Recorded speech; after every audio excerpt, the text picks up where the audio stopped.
Stop. Nah.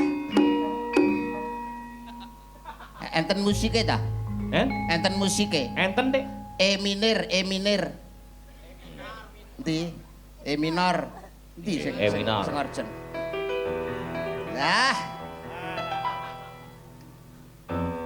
E minor. Merga do kurang solawat. Ing akhire uripe ra nikmat. Gampang kejegur maksiat. Uripe dadi tersesat. Sing tak jaluk neng koncoku, ayo padha ngakehke sholawatmu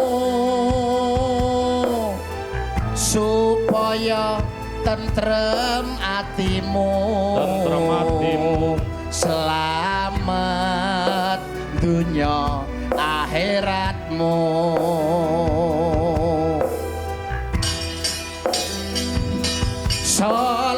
Sholawat, ayo sholawat, sarek monggo wong Gusti Allah wae sholawat.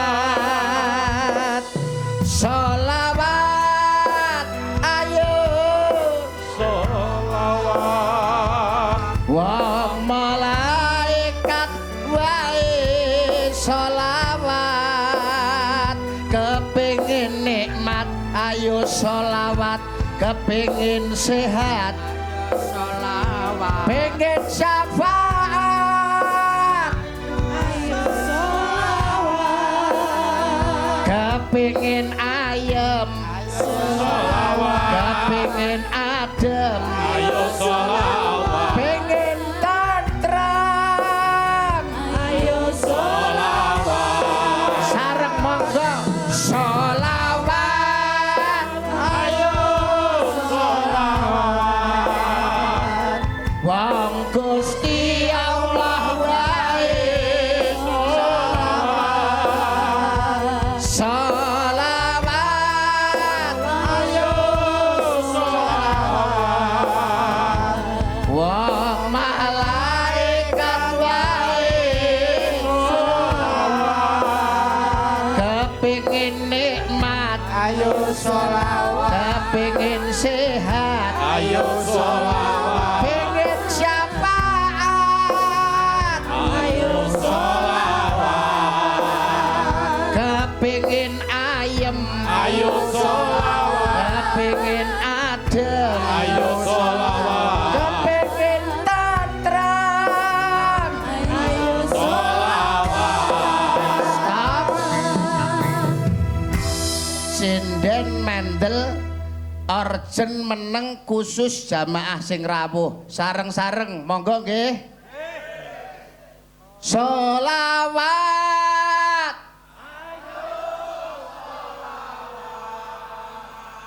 wong Gusti Allah wae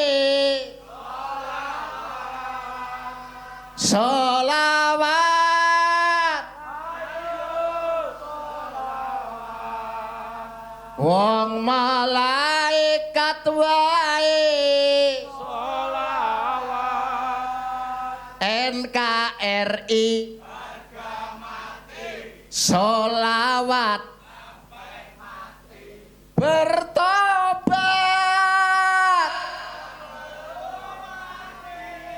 Tepuk tangan semuanya, hebat luar biasa. Luar biasa. Wah, ngeten iki lho. Jenenge wong ngalap berkah niku mboten kados ndalu punika. Nggih. Betake panjenengan lan kula netepi darmane budaya wong sebagai seorang seniman ning aja adoh-adoh karo kiai, aja adoh-adoh karo alim ulama. Betul. Dadi seniman kudu sing cedhak karo kiai ben ora lali karo dalane, ben ora lali karo kewajibane. Betul. Wah, hebat luar biasa. Mapan wonten pondok pundi ten menika? Nggih menika wau wonten ing pondok Nurul Islah.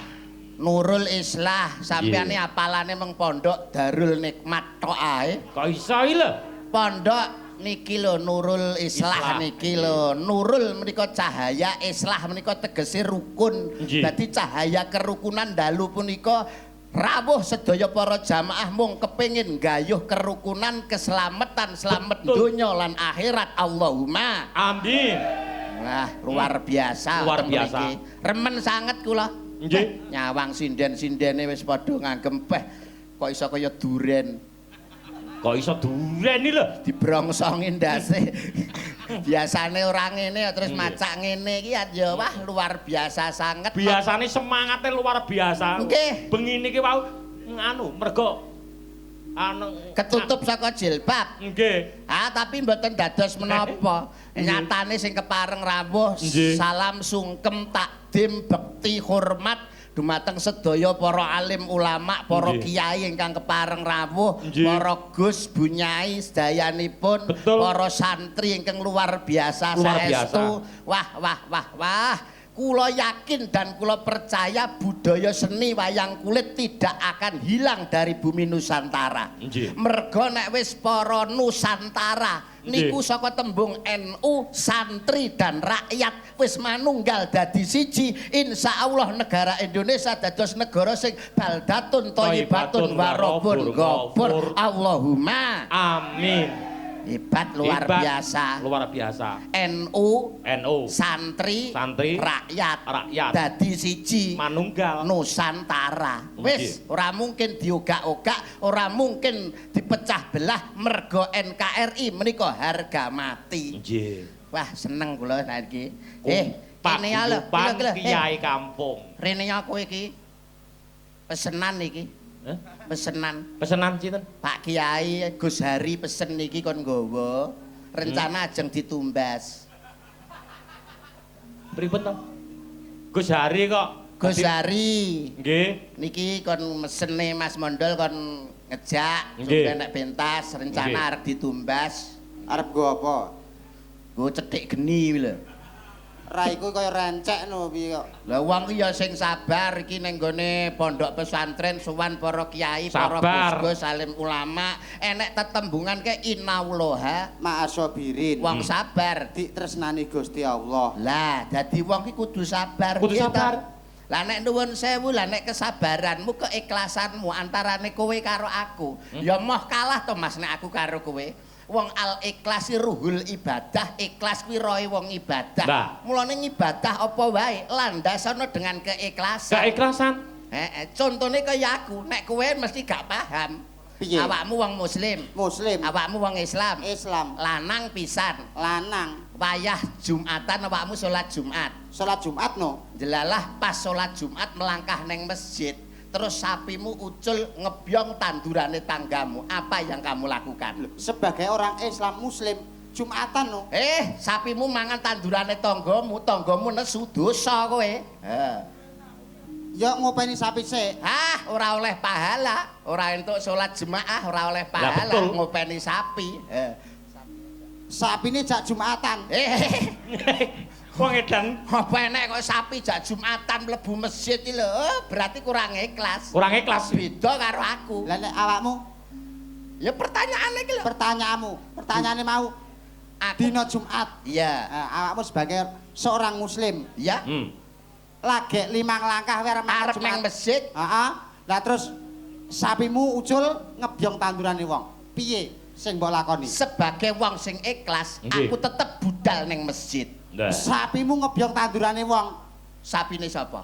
Sapimu? Aku pun duwe sapi. Kok lancang kowe? Kok lancang? Kok lancang? Wedhusmu. Aku kowe Jumatan. Wedhusmu ngebyong wong. Piye sing mbok lakoni? Wedhuse sapa? Wedhusmu. Wedhuse sapa? Wedhusmu. Aku pun duwe wedhus.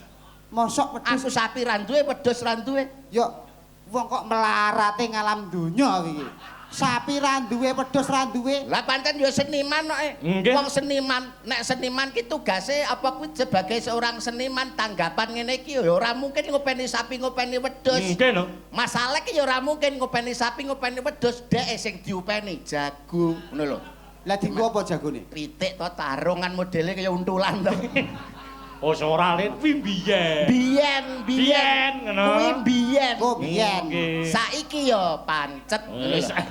Ora ya Mas ya. Niku lak saderenge kula tepang kalih Rama Kyai Gus Hari. Gus Hari. Nah. Nggih, tapi sakniki alhamdulillah. Alhamdulillah Mas. Alhamdulillah. Sakniki kula pun mboten minum-minuman keras kula pun mboten ngeten. Ngeten pun mboten. Oh, sakniki kula alhamdulillah pun ngeten Mas. Alhamdulillah. Wis tobat. Wis gelem salat berarti wis gelem ngene iki. Salat riyo. Lah ngene iki Sak ember. Oh, alah malah sak galon. malah sak galon. Wong nuwun sewu nggih Mas Alek nggih. Nggih. Kados pahargyan dalu punika Hol Kiai Mageti. Nggih, leres. Betekipun napa to para kiai, para alim ulama menika lak estunipun nguri-nguri kabudayan. Nguri-nguri kabudayan. Wong wayang menika jarwa dosake wajibe sembahyang. Nggih, leres. Ana sing ngarani ringgit merga mbiyen Sunan Giri sing nganggit. Nggih. Wayang menika wajibe sembahyang, ringgit Sunan Giri sing nganggit. Ana tengen, ana kiwa. Tengen kuwi tegese ngantengke bab angen-angen. Kiwa iki lho hawa. Dadi kiwa niki hawa tok niki. Nggih, nak niki sing kiwane mriko. Nah, kiwa karo tengen. Lah kiwa nek saka kene kan lho kiwane teng mriki. Tengene teng mriku. Mulane pagelaran wayang kulit menika tontonan ora mung tontonan ning kebak tuntunan lan tatanan. Nggih, pitutur lan pituduh. Pitutur luhur kanggo anak putu nggo ninggali anak putu. Warisan kanggo anak putu. Iki tegese nandur keapian utawa nandur kabecikan. Ngono. Mulane mbah-mbah mbiyen ki ana tembunge Mas. Piye? Sapa sing nandur bakal ngunduh, Nggih. sing utang bakal nyaur, sing gawe mesti nganggo. Nah. Falsafah hebat luar biasa iki. Rungok nondol. Ora paham dek. Sik to balenono falsafahmu mau. Sing nandur bakal ngunduh, Sing utang bakal sing utang nyaur, sing gawe mesti nganggo. sing gawe nganggo, Sing nandur ngunduh. nek dipangan wereng ya ngunduh. Nek diterak banjir ya ngunduh. Ingah ingi plongo. Sing utang bakal nyaur. Alah tangga kowe utang kok malah minggat. Ora nyaur. Sing gawe mesti nganggo. Wong duduk kubur kae parep dienggo dhewe. Wong duduk kubur kae ora arep dienggo dhewe. Malah serangan sing ra duduk teko-teko kari gletak. Wah, ya pikirane wong cetek Mas. Pikiranmu ki pikirane wong cetek, wong falsafahe dibantah. Lah iya. Mulane wong ki ya nuwun sewu nek kula kalih panjenengan umpama wawan pangandikan catur netra. Nyambung. Cara wong ki ya padha normale. Lah niki lho nuwun sewu. Sampeyan pirsani to antarane ndas karo blangkon gak rukun niki jane piye? Iki lho jane ndas piye? Kok sirah karo blangkon gak akur blas iki lho. Ya akur wong blangkon karo sirah manggone ning sirah. Lah klodo lho, lah aku kan pas. Masalah ya pas. Lah kowe klodo ngene kok iso. Lah piye lho? Iki mau kok ngomah ya pas. Kok malah kaya ngene. Bareng nang kene hawane adem, ndasku malah mungkret. Malah cilik ngono ndasku. Wong ndas kok iso mungkret nuwun sewu nggih. Wong ki ana tetembungan. Ajine raga kuwi saka busana. Ajining diri saka lati, ajining awak saka tumindak, ajining diri saka lati. Wong ki nek omongane apik kuwi mesti diajeni karo sapa wae Mas. Nah, ngono lho. Wong ki anggere omongane apik, omongane penak, suarane apik, suarane penak kuwi mesti regane larang. Contone kaya Mas Alek. Suarane apik, suarane penak, payune ya larang. Ngene iki lho 40 sewengi cekel tangan. Suarane apik mesti diregane larang sinden ngene iki sewengi. Suarane apik. Ora mati 5 juta sinden iki merga suarane apik, ajine diri saka lati, angger suarane penak mesti payune larang. Dadi nek suarane apik mesti payune larang. Payune larang. Wis mesti wi. Mesti. Kowe ngerti sapi? Sapi yo ngerti to kok iso. Sapi ke suarane piye? Suarane sapi yo wah ngono. Kuwi apik apa elek? Yo elek wong wah ngono kok. Wong elek kok dhewe ndek besar kae malah payune larang. Suarane muah ngono tok malah payune iso 100 yuta, 120 yuta. Jajal, masalah kon muni muah no, payu 40 yuta. Kudu mikir do iki. Kudu mikir iki lho. Mosok enek dalang kok dipadakne karo pedet. Lah iya ta. Wong dalang kok mbok padakne karo pedet iki lho. Jarimu nek suarane apik. Suarane apik, payune larang, sapi suarane. Wah, apik apa elek wi? elek. Elek kok malah payune larang, ndek ben nek besar ke lho. Mayune malah mung mah ne 100 yuta, 120 yuta. Jajal masalah kon kuwi. Mah ngono. Payu 40 yuta, renek wong ngenyang blas. Lho, tegese iki ajining raga ki saka busana. Wong ki anggere busanane besus, busanane apik, busanane pantes, kuwi mesti payune ya larang. Nah, contone kaya Mas Alek nganggo kejawen jangkep blangkon beskap jarik ketok miyayeni ketok mibawani payune ya larang. Nah. Semono uga sinden lho. Nganggo kebayak nganggo jarik berukut ketok rapet payune larang. Mergo ajine raga kuwi saka busana. Angger brukut, angger rapet mesti payu larang. Mesti wi. Iya, Kowe ngerti purel ning karaoke? Kowe ngerti purel ning karaoke ora? enak atiku. parake kok mrono. Piye maksudmu lho? Kowe ngerti purel ning karaoke kae? Ya ngerti lah. Roke iki lho malah sakmene gitu. Roke ming sakmene. Kae malah iso 8 yuta, 9 yuta sewengi. Jajal, sinden iki berukut kaya ngene iki. Payu 8 yuta, 9 yuta. Oh. Malah sing sakmene lho malah payune larang. Ya ora oleh dipadak Roke sing sakmene iki payune larang. Payune larang. Nek sinden. Sinden iki lho paling lho 750 lho sementok. Weh, pelecehan. Kuwi lho kadang jadi potong karo dalang. Padahmu Dik. Kowe iki aja ngono lho. Nuwun sewu Mas Dalang nggih.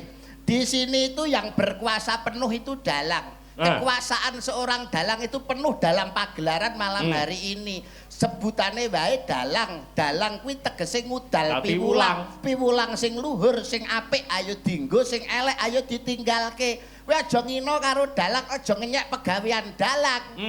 Dalang kuwi gawean sing abot, rungokno kupingmu. Dalang kuwi abot. Dalang kok abot apa ngangkati gamelan? Apa masang debok? Wong teko-teko ari lungguh karo tok tok tok tok tok kok muni abot. Ngone 50 dinyang ra oleh. Aduh kok ngenteni neh. Ngene lho Ndol, dalang ki gawean sing abot. Abot ki apa ngangkati gamelan, apa nata debok, apa ngangkati desel? Ya ora. Tegese abote dalang kuwi melek tekan pada esuk. Wong yagane kok apa ya turu, wong ya melek teko esuk. Nyuwara terus lho. Wong sinden iki apa ya bisu, wong ya nyuwara teko esuk. Tegese ngene lho, kok ora perkara melek, ora perkara apa. Berarti seorang dalang ki mergo dalang ki tanggung jawabe gede. Sukses dan tidaknya pagelaran malam hari ini kuwi tergantung dalang rungokno kupingmu. Ya ora iso. Lho kok ngentahi kowe iki? Ora iso. Sukses orane pagelaran bengi iki tergantung dalang. Ora suksese pagelaran bengi iki ki ora perkara dalang. Lah tergantung apa? Tergantung genset. Lho. Enek dalange. Enek dalange, enek yogane, enek sindene, nek renek jensate apa arep garingan, arep pedhot gorokane apa piye? Wah yo wis iki menjatuhkan tenan Mas. Lah nggih. Berarti suksese bengi iki tergantung Genset. nek ngono ya sing penting ora genset. Lah apa? Sing penting solar. Nah, bener. Enek gensete, uga enek solare. Apa arep mbok uyui gensetmu? Solar terpenting. Nah, nek ngono sing penting ora solar. Lah sing penting apa? Sing penting pom. Enek solare, ora enek pome, leh marep tuku nang ndi? Nek ngene bakul brambang, ora enek.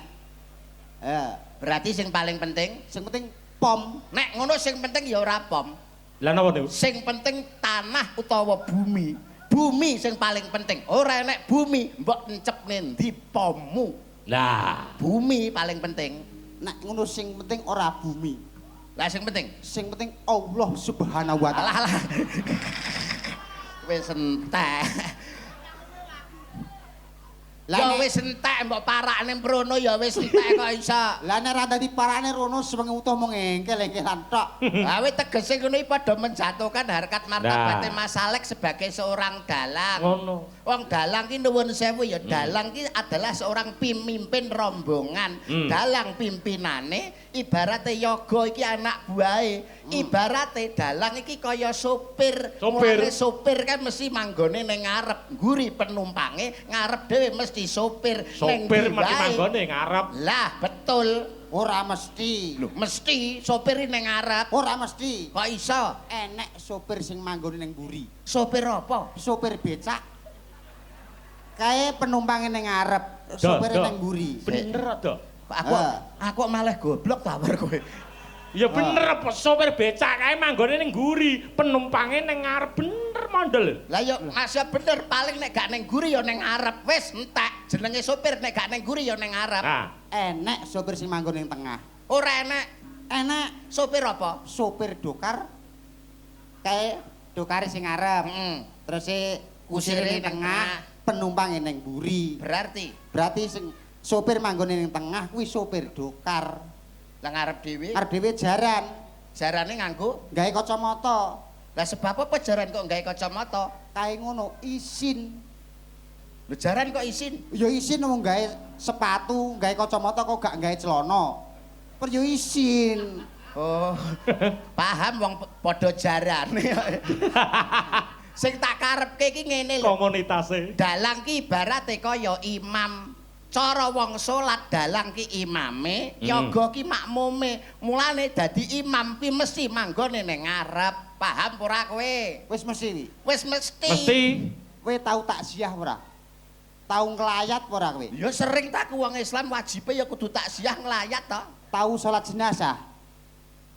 Tau ora? Tak perasaanku gak enak to Mas. Lah ya. Imam mesti manggone ning ngarep. Imam mesti manggone ning ngarep. Kowe iki ketara nek wong ora tau takziah, ora tau nglayat. Kok iso? Ora tau salat jenazah ta kowe? Tau. Tau salat jenazah? Tau. Ngarep dhewe apa kae? Oh iya ya. Ngarep dhewe? Ngarep dhewe jenazah. Mayit jenazah. Jenazah. Terus imam, terus makmum, tumon. Wong salat jenazah ki imame ning kene mayite ning dhuwur gendeng. Oh iya. Berarti sing ngarep dhewe dudu imam. Ya dudu. Sing ngarep dhewe jenazah utawa mayit. Oh, paham Mas kula. Ternyata ngarep dhewe niku mayit. Nuwun sewu Mas Mondol nek umpama aku, Mas Alek lan awakmu cara pengen dadi pengarep no kowe pengen manggok ngguri apa pengen manggok ngarep? Pengen manggok ngarep no. Pengen dadi pengarep. Pengen dadi pengarep. Wah, wis pantes berarti dadi mayit bocah iki, Pak. Ayo. Balik Mas Mondol, aku tekon karo kowe. Ha. Sesuatu sing apik kuwi kudu ndang dilakoni aja ditunda-tunda, bener ora? Bener. Nggih. Swarga karo neraka milih ndi, Mas? Lho, milih swarga no. Lah ngopo ora ndang budal? Nah, entang. Ayo ndang budal. Ndang budal wong wis pantes dadi mayit lho kowe. Sik to kok balik ning aku to. Lah ke mayit apa ora kok? Urung. Lah apa? Agek calon mayit. Wong calon iki kan ya mesti wong kabeh menungso ki ning diparane nggih to Mas. Gedhong ana kuncenana taunana windanana wong mati mangsa wurunga. Betul. Kulo nafsi dha'iqatul maut kabeh sing ambekan kabeh sing urip kabeh sing ana nyawane mesti bakal mati. Mulane ayo padha fastabiqul khairat berlomba-lomba dalam kebaikan dalam kebajikan. Wah, salam hormat Bapak Ketua DPR Kabupaten Magetan Gus Ratno nggih kepareng berkah rawuh matur sembah nuwun Gus rawuhipun lan sedaya para santri sedaya para pinisepuh bapak-bapak sedaya wah hebat luar biasa. Hebat luar biasa. Nanjake pesinden mumpung disiapi. Gliak-gliak watone kecandak gremat-gremet watone slamet sareh-sareh watone pikoleh. Lah umpama diwenangake milih sinden sakmono akeh endi sing mbok pilih Mas Mondol? Endi sing mbok pilih? Nek ndang milih endi? Milih iki lho. Alah. Iya. Sing di. Iki lho. Iya. Ora mripatmu kok kira wingi ngeti anduting kono kok mripatmu nandi to mau. Lho. Kene lho. Dicane dia tangane dia kedhe jeneng sing di. Alah. Kaya wis cocok lho kowe iki. Ya cocok kowe. Tir padha irenge. Sir padha gendenge. Padha senenge. Padha senenge. Sosok wadahe kendi Cocok rasane ati. antarane Mas Mondol karo Mbak sapa kuwi? Mbak Dian. Mbak Dian. Kowe ngerti kepanjangane Mbak Dian, Mbak sapa? Dian sapa? Mbak Dian cuk. Lah. Ngawur neng pondok. Neng pondok. Oh iya ning pondok, Din. Ora paham. Ora wereng. Iki ngono jenenge Mbak Dian Hapsari Susilawati. Sama to. Dian Hapsari Susilawati. Iya. Mbak Dian Hapsari Susilawati. Ora ngono, Dian Hapsari Susilawati. Mbak Dian Hapsari Susilawati. Kene rada maju kene, Mbak. Wah. Pidalem saking pundi, Mbak Dian? Saking Podang Sambirobyong Magetan. Oh, asli putra daerah. Podang Sambirobyong Saking Magetan. manuk Podang, napa? Orang gawe manuk. Podang. Mbak Dian Hapsari Susilawati. Terus sekolah menapa sampun lulus atau sudah berkeluarga? Nggih, aslinipun Jawa Tengah meniki hijrah dhateng Magetan. Oh, asli Jawa Tengah hijrah wonten Magetan derek kakungipun ngentutne jago. Ngentutke kok ngentutke. Ngentutke. Hebat. Mas Mondol. Wong enek wanut dayu rupane mbranyak pasemone kulit kuning ngemu giring pengawak menjangan ketawang boya mawate aja ngemu sudama. Wong awakmu kok malah meneng ae iki lho njur kepiye kowe kuwi? Iya, janji oleh anyar. Wong kok ayune kaya ngene to Mas Mondol. Lah iya. Degane kambil ijo, Bejane sing duwe bojo. degane kambil gading, Bejane sing iso nyanding. bebasan pring kuning mangklung ning pinggir kali sapa wonge ya ora pengin ngethok. Lencir kuning merati, sapa wonge ra pengen nyipok. Piye dal Pak Cipok? Modele kaya ngene tak cipok muni. Muni piye? Mak pup. Lah. Cangkem kok kaya bukaan botol. Nuansa percintaan. Mas, iku ora bukaan botol. Apa Mas? Kayak silet pitik. Oh, si ora oleh muni silit. Lah kowe muni. Oh. Iki coba. Minimal ki ketemu wanita sing kaya ngene iki minimal yo digandring lah. Gandrung. GANDRUNG mateni NG. Gandrung. Gandrung ding. Iya. Sing nuansane percintaan. Nuansa katresnan, nuansa cinta kasih, nuansa percintaan karena kita adalah cinta damai, cinta persatuan dan kesatuan. Oke, silakan Mas Mandal. Slindro. Blangkone dicapat kene lho Ben. Lah ngene. Pak Malih Padang. Lho ngenyek, padha karo ngarani ndase iki lampu napa piye? Kira lampu. Iki ngono dudu lampu. Iki dudu lampu. Bakso beranak. Kowe iki yo ngawur. Lah apa kuwi? Iki dudu lampu, dudu bakso beranak. Lah iki apa? Kono tahu bulat. Digoreng dadakan 500-an langsung mbok dilat. Sing arep dilat iki sapa? Wis syukur. Ah iki jelas kok. Mas Raga nduke kok gak nggawa. Nah. Tak ganjel isik Mas ben gak gledek kae blangkonmu. Mane nek ketara nek blangkon sewan. Lah wong yo sak pethuke iki mau. Ah, wis sae to Mas. Alape. Sae ngeten. Kaya Yogjan. Rukun Islam. Alah, wong gandrung kok rukun Islam lho. Gandrung ya percintaan. Mas yo gandrung percintaan kudu eling 5 wektu. Oh, ya ora apa-apa berarti. Ora apa-apa. Rukun Islam ora apa-apa, ora apa-apa. Engko Tunduk kelawan panyuwun saking Mbah Kuat.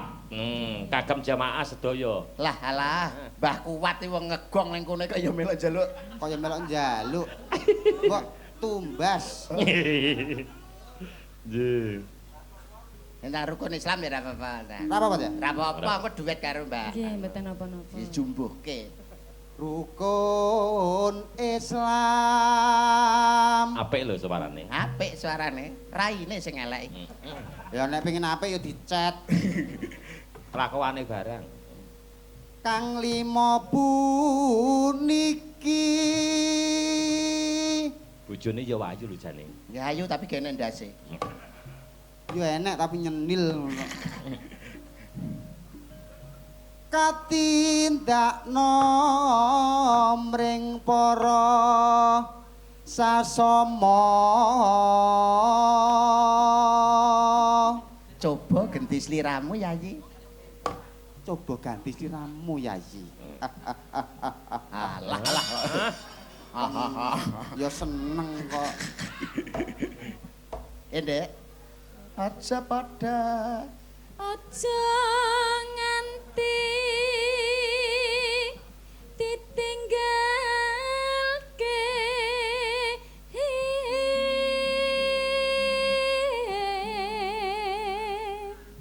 Ya. enak cocok lho ya nek padha kurune, sing lanang kuru, sing wedok kuru, nek ambung-ambungan iso muni lho mak klotak ngono. Iso kaya wong rondo. Gak iso.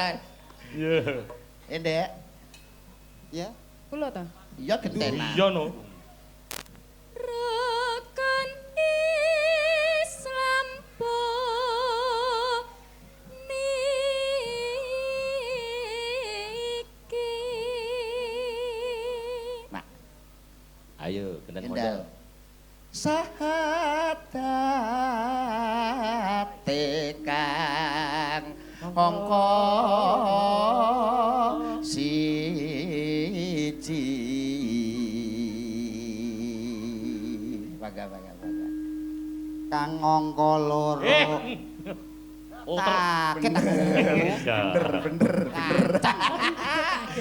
Marahi mecah konsentrasi. Iya. Sari nggih, Mbak. Kang angka loro salat dene kang telu.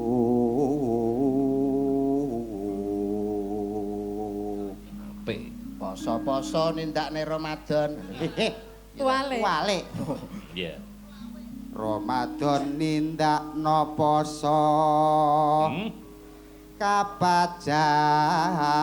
Kapajakat kang lima ngibadah haji. Entah sampean bareng siji loro telu Mas Mandel. Rukun. Ngono tak dislereng lho, slereng dalange mesti slereng sampean. Rasa ganggu ngono Aja nyapet ganggu. ajane. Kok ganggu? Lah jarene bareng.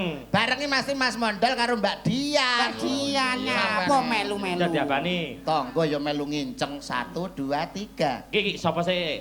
Bareng. Ngono tak tembak. 1 2 3. Rukun Islam sak. Bisa meneng ora? Kok rusuh Oh, ya. dhek wis meneng lho kok iso. Dhek wis meneng. Muni yo. Ciro lu. Rukun Islam sam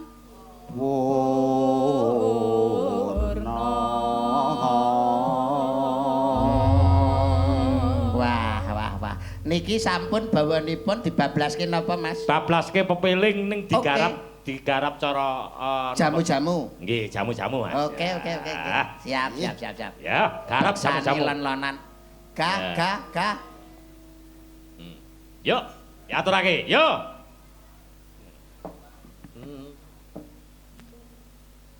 Garap jamu-jamu, yuk. lumo nemo. Yo. Wos wancine tansah eleke.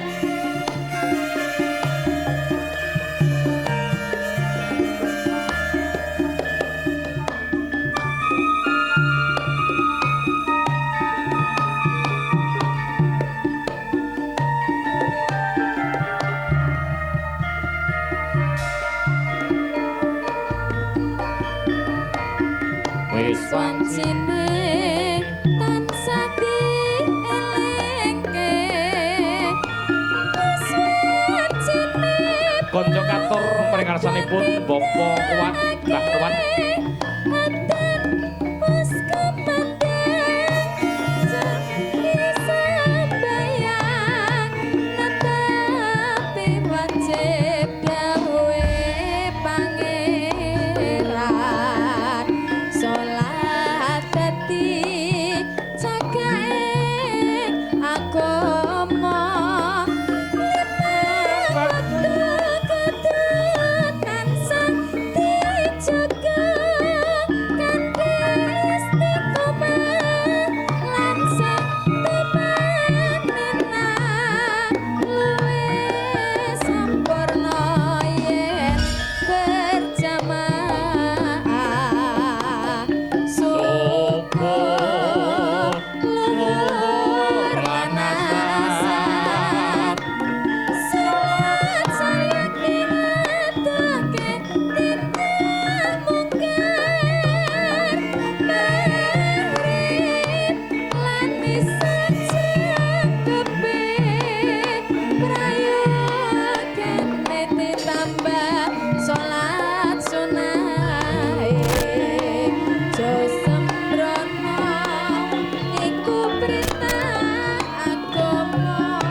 Mbah nuwun sanget, matur nuwun, terima kasih. Siap, thank you. Sukron suwanda ya. Malah teko dalang. Iya. Hebat.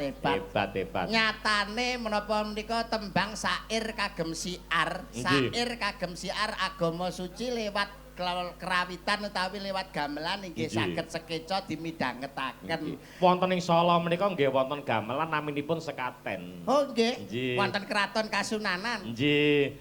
Menika Slendro isinipun 1, 2, 3, 5, 6 nek digunggung 17. Nggih, nggih. Mengku pralampita wong niku aja nganti ninggalke 17 rakaat. Nggih, leres sanget. Wong sekaten menika saking tembung syahadat tain. Nggih, leres. Tegese wong menika kedas menapa nek wis gelem ngucap syahadat kudu gelem nindakake dawuh-dawuh utawa perintah-perintahing Gusti Kang Maha Kuwasa lumantar Kanjeng Nabi. Nggih. Hebat. Enten sing bingungke Mas niki. Lah kok saged? Nggih. Pripun? Nggih, niki lak rembukan perkara agama. Nggih. Lah niki setunggal niki bingungke niki. Kok saged, Mas? Nggih, gen nyuwun dawuh nggih. Mumpung niki kebak para kiai ingkang rawuh. Nek kula mboten ben saged. dikenahke. Kula tak nyuwun pirsa kalian para alim ulama, para kiai ingkang langkung pono. Utaminipun Gus Harit. Nggih. Wuni pirsa. Ditekekan. Inces. Oh, alah encis ta. Monggo Mas encis. Tapi ta Kok emas? Mbak, inces. Ora disepati ta? Yo, sepote to. Goyang. Yeay, heboh. Goyang ta. Goyang. Yo tinembok ndrenyohake bareng lan kentrong dipun suling sigrak kendangane. Sampeyan niku pripun to, Mas? Pripun? Wong Piyayi Putri ngoten kok sampean ngamature niki Piyayi Putri asli. Kok bingung pripun lho? Wong putri niku kan tegese ngagem ngadi salira, ngadi busana, ngagem jarik pupune tansah dipepetri. Lah nek pas putri asli niki. Lah pas salat Jumat kok tumut piyayi jaler. Lho, wah repot berarti ya ora oleh. Nuwun sewu asmanipun sinten? Dedek paring asma Mbak Inces. Dedek paring asma Mbak Inces. Saking pundi mian menika saking pundi kok mian piyambakan mian mboten kalih sinten-sinten to mian menika? Nggih kalih bapake lari-lari. Weh, kalih bapakipun lari-lari. Ya ampun. Oh sampun kagungan garwa to? Metu ndi? Metu kentol. Mboten menawi kan kados kula niki ya sesar. Oh, sesar. Nggih, saiki kan peralatan saya maju, saya canggih. Kedokteran saya maju kok ora metu dalane kan iso dilewatne dalan liyane. Ngono Mboten saged medal dalan ngajeng nggih, medal dalan wingking ngoten. Ya padha karo iki karo mbok ya ditokne kok guri. Kok orang iso metu ngarep kok dalan guri iki? Maksudnya niki wau lho kan teng mriku kan rame banget kula medale mriki ngoten lho. Oh, mergo akeh para tamu. Nggih. Sampeyan asli saking pundi to, Mbak? Saking Baben. Wah, jelas iki. Jelas iki. Baben iki nggon apa to, Ndol? Ikut begenggek. Ngawur Ora, Mas. Biyen saiki Saiki wis ora ono ya? ora ono kok iso. Nek kono kuwi nggone bakul pakan manuk. Oh, kroto. Nggih, kroto. Jenengan purun nutuli kroto kula. Alah wong krotomu ya padha karo krotoku. Mong kaceke nggonku rada gilap sithik ngono ae. Nggih, aku jane ning kene iki ya panas lho asline. Lah kok saged? Lah witekno wong lanang ya diblosong dase ini malah Oh, aduh Mas Mondol astagfirullahaladzim. Blas aku medun uduneh aku ki engko. Lah napa? Lanang to tibake sampean niku? Tibake lanang kok. Kula wau ki ajeng mlebet mriki nggih ewuh lho. Kok saged ewuh? Ewuh nggih anu titip. Maksudnya niku arek mlebet mriki ngoten niku ewuh. Lah kula salim wong lanang ki sing lanang ki ngene, salim wong wedok sing wedok ngene. Lah kuwi terus arek saliman karo sapa? Anak wedok do ngene. Kabeh ora nampa. Wah ya angel ngene iki. Winginane melok salat Idul Fitri yang repotne kancane kok. Kok iso repot? Awar jamaah lanang, oh, kono lho wedok no, awar wong wedok, kono lho. Akhire dhek ning ngisor wit gedang ijen ngono dhek. Ora duwe anu blas, ora duwe jamaah. Nggih anu Sampeyan arep takon apa? niki lho kula niku kan bingung Masalah apa? masalah sembahyang. Nggih. Menghadap Tuhan Hmm. gitu. Lah pone kula niki kan jane iki ya asline lanang. Niki jiwa kula niku wedok. Jenengan demek to jiwa kula niki wedok. Saestu. Demen tendal. Moh. Lah ngopo? Ngene lho wong didemek ya ora meteng kok iso. Ya maksudnya mau nek didemek ya karo diremet bareng. Wong edan malah. Dang. Wong diremet ki malah Oh iya e. Ngapa? Jiwane jiwa wedok. Nggih to. Tapi Iya. asline. Tapi asline lanang. Oh. Nek didemek kene wedok, nek didemek kene lanang. Ora pareng kok iso. Terus karepe sampean? Nggih menawi ajeng salat ngoten niku ki kedahe ngagem napa? Menawi kula niku ngagem mukena, apa ngagem sarung, apa nganggo layar, apa nganggo Pripun? Pripun ngoten lho. Nek bingung-bingung udo ae. Lho ya ora ngono Nggih, niki nggih bedah ilmu kok, Mas. Bedah ilmu Nggih. awake mumpung ning pondok Mergo nggih. napa niku kawulanipun Gusti menika wau Nggih. maneka warna. Nggih. Nggih. Enek Menika sing- kedahipun kados pundi? Model ngeten-ngeten iki, bareng niki termasuk makhluk lho Mas ngeten iki. Nek cara kula lho nggih niki penemu Nggih. kula lho nggih. Nggih. Sampeyan lahir cenger ki dikodratne dadi wong lanang. Nggih. Nek salat manembah utawa nyembah wonten ngersane Gusti Allah, ya tetep kaya wong lanang. Mas yo sampean sering macak wedok. Oh, berarti Itu ngagem- kan karya golek Iki pagawean. nggo golek penggawean, Oh. nggo golek pangupa jiwa. Tapi kan asline dalam sehari-hari kowe iki kan lanang. lanang. Kodrate lanang. Kodrate lanang. Nah, padha anak kula niku nganggo jilbab tak taboki, Mas. Lho Mas, Mas yo aja to Mas. Wong ki kudu apa ki aurat iki kudu dijaga. Kanggo jilbab ya ora apa-apa, Mas. Malah apik kok. Malah apik. Sing duwe anake sampean apa aku to jane? Sampean Sampean. tapi sampean iki kliru wong anak jilbaban kok sampean tabok. Malah Itu salah bener sampean. Salah pripun? Lah ditaboki anake. Lho, lah ning anak-anak kula dhewe kok. Tapi nganggo jilbab kan kudune ya Kudune oleh mah- to Mas. malah Malah seneng apik. kok. Sampean iki pripun to? Pripun? Seneng anak kula dadi banci ngeten iki. Lah anake sampean Lanang kok. walah. Lah iya. Alah. Ya bener kuwi gak oleh lah pone wong lanang jilbaban ora. Lanang ngene didhisikno. Lanange didhisikno Pak Sugeng. Gelo aku sesuwe. kadung petenteng e. Kadung ngene metenteng bae lanang. Wah. Lah Nek iya. ngono sampean iki ya ora mung sampean tok akeh lho tunggale ngene iki. Nggih. Enek Mbak Betty, Nggih. enek Mbak Bella. Nah. Terus wingi lagi bar dadi manten Kajeng ki dimirengke. Mbak Titis. Nggih. Mbak Titis nu kan asline ya banci ya. Titis Kok wedok. coba?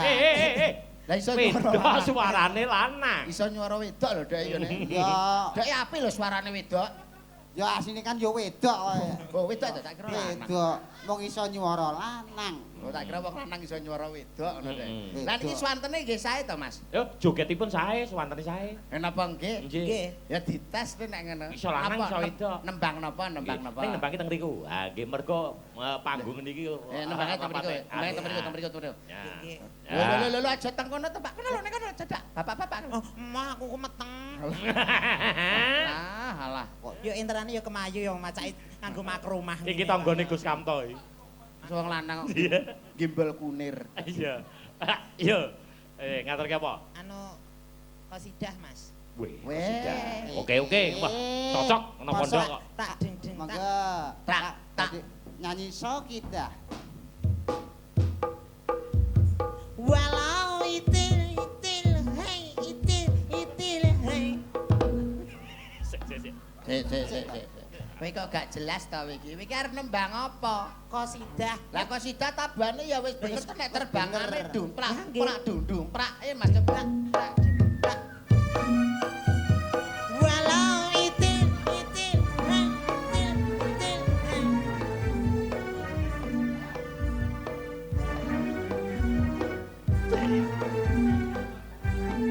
Yo jogete apik. Walau itil. Stop. Lagune iki lho Enci. Lah engke. Piye? Walau itil itil. Balotok ae kerine aja. Lah nek TikTok ae ngono kuwi lho Mas. Ora pareng lagu kuwi ora lagu hadroh, ora lagu qasidah kok. Lagu qasidah. Contone kosidahe indung kepala indung. tak di sini mendung anak siapa pakai kerudung mata melirik kaki kesandung ngono ke lho. Oh ngono. Wak tambir. Hei. Oh berarti Magadir wak tampir. sing iku wau berarti mboten angsal. Kudu ora kuwi lagu sing apa ngono lho. Ya nek aku liyane Mas. nek anu, Apa? Mas. Anu apa ya? Selindro Mas. Lindro. Oke. Nggih. Niki mengke wonten ingkang badhe nyumbang lagu lho Mas. Oh nggih. Nggih, terus Gus Ratno nggih lenggah iki Oh, nggih diaturi nggih. minggah. Nggih, nggih, nggih. Aku tak duet karo blokok moncrot ki ya, Mas. Ora sampe moncrot ya. Lah nyapa? Ya mung cemet ngono. Oh, ya monggo Kakang blekok cemet. Anu Roro Jonggrang ya, Mas. Oke. Kalau jonggrang kok lali janjine. Roro Jonggrang mawon. Oh, nggih. Aku Roro Jonggrang sampean Roro pikir ya, Mas. Kencing manis. kowe. Nggih. Yo, lara jonggrang. Nah, salah bar dadi manten kaya wis ngendang to, Mo? Sanes. Ngomong sapa? Oh, murite. Murite Sohmo. Niki Mas Pandu. Oh, Mas Pandu. Nggih, Mas Pandu pengendangipun Mas Bayu Nggih, Waji. murite berarti, murite. Murite Sohmo. Delalah Mas Bayu Waji leren. Nggih. Anu niki ngapunten Napa? dicepot oleh apa iki? Alah, angsal cepoten sandase. Lah aku mulai godase sapa? Ganti nendas truk lho nggo Kowe nerak. ngono wae apik. Lu ganti nerak ndase mondol. Heeh. Ya. Tak cepot sik Mas kayak ning jero neraka aku malahan. Lho. Berarti setahun ning neraka. Lah lanang kok. Ungkep masalah. Wong lanang kok dadak kon jilbaban. Mandeke untuk aurat ae lho ya. Iya. Enggak ana blangkonmu lho ben tinggu ngono. Ngono ae lah. Ah, Aduh le. ngene kan malah ya ketok lanangmu asli. Aku kayak pramugari ya. Iya. Ngono lho Rul, Koirul.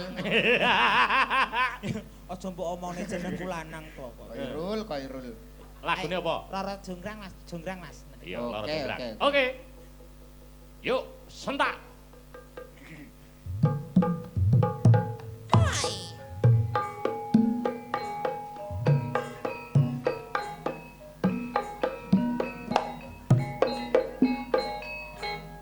Tek mutukno tekku. Tek mutukno tekku. Gonmu gandul, gonmu gandul, gonmu gandul, gonmu gandul. Ya ampun. Kabeh gandul, gandul. Tekmu. Gandul, gandul.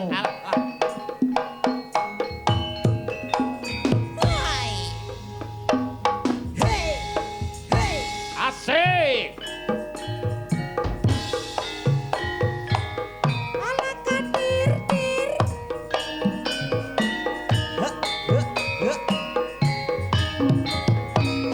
Asik, asik. Ya.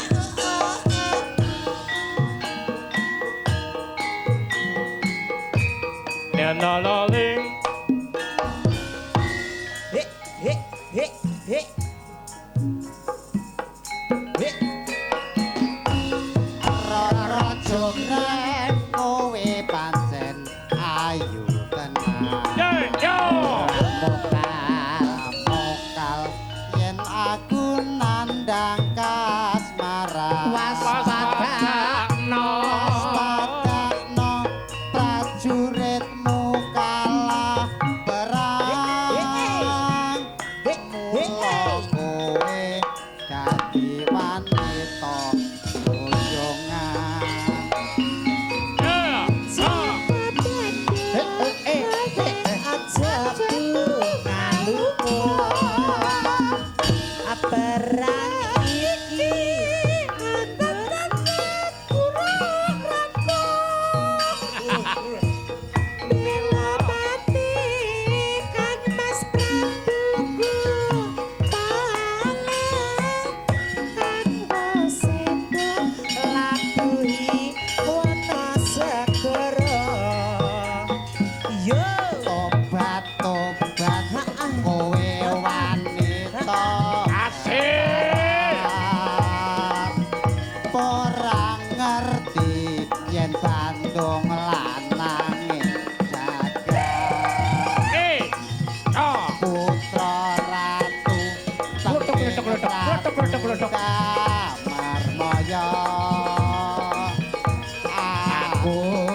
prajuritmu kalah perang mula kowe dadi wanita boyongan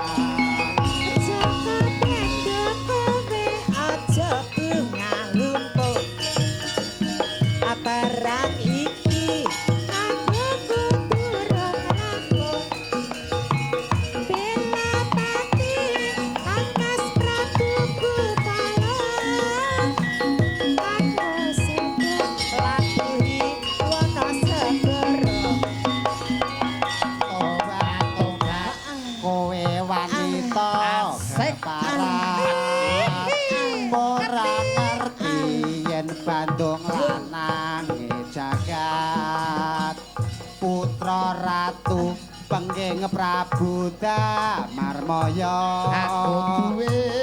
aku duwe aji sekti Bandawasa Rara jembreng manungsunku aja Bandung aku duwe bebono candi sewu sewengi kudu dadi ya jonggrang panyuwunmu tak Matur nuwun. Matur nuwun. Wah. Hebat. Inces. Ora mantra-mantra nek asline Pyayi Kakung ning iso nyuwara wedok. Nggih. Hebat. Wah.